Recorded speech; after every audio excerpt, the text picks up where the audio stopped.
Israeli বাহিনীর রহস্যময় অভিযান, সিরিয়ার দারা প্রদেশে নতুন যুদ্ধের সংকেত, সীমান্ত থেকে মাত্র ১৩ কিলোমিটার দূরে ইসরায়েলি সেনারা। গোপন অভিযানে কি নতুন যুদ্ধের সংকেত? বুলডোজার, হেলিকপ্টার, ড্রোন, রাতে অদ্ভুত তৎপরতা। সিরিয়ার অভ্যন্তরে ঢুকে কি করছে আইডিএফ?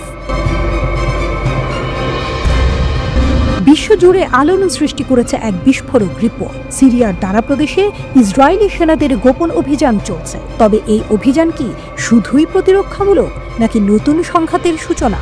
গোপন অভিযানের কেন্দ্রবিন্দু তেল আলমাল শিখর। তেল আলমাল শিখর একটি কৌশলগত স্থান যার নিয়ন্ত্রণ একসময় ছিল সিরীয় সেনাবাহিনীর হাতে। কিন্তু গত বছর আসাদ শাসনের পতনের পর ইসরায়েল এই পাহাড় দখল করে। এখন আবারও সেখানে ইসরায়েলি বাহিনীর অস্বাভাবিক উপস্থিতি লক্ষ্য করা যাচ্ছে।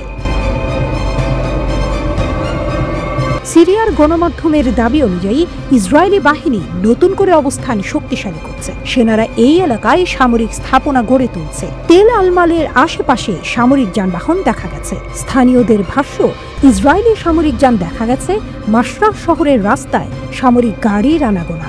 আল তিহা গ্রামের সংযোগ সড়কে সন্দেহজনক গতিবিধি। প্রত্যক্ষদর্শীদের মতে গত কয়েক রাত ধরে ইসরায়েলি হেলিকপ্টার ও ড্রোন টহল দিচ্ছে এই এলাকায়। এমনকি বুলডোজারের শব্দও শোনা গেছে, যা ইঙ্গিত দেয় কিছু নির্মাণ কাজ চলছে। সীমান্তের বাইরে কেন ইসরায়েল? এই অভিযান কি শুধুই নিরাপত্তা রক্ষার উদ্দেশ্যে নাকি সিরিয়ার অভ্যন্তরে ইসরায়েলের নতুন পরিকল্পনার অংশ?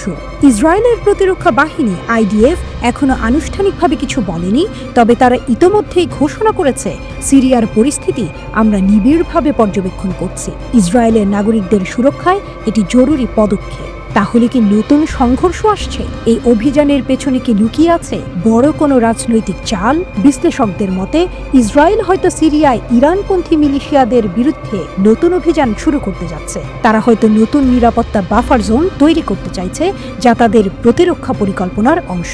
এটি আসলে ইসরায়েলের বড় কোনো অপারেশনের সূচনা হতে পারে।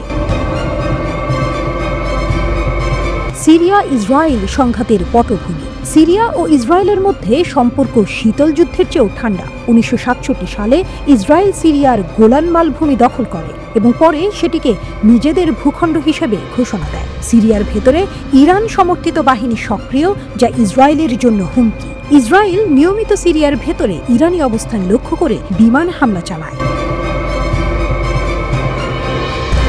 বড় প্রশ্ন, এই অভিযান কতদূর যাবে? ইসরায়েল কি দারা প্রদেশে আরো গভীরে প্রবেশ করবে? সিরিয়ার সেনাবাহিনী কি এর জবাব দেবে? এই সংঘাত কি পুরো অঞ্চলে ছড়িয়ে পড়বে? মধ্যপ্রাচ্যে কি নতুন যুদ্ধের আগুন জ্বলতে শুরু করেছে?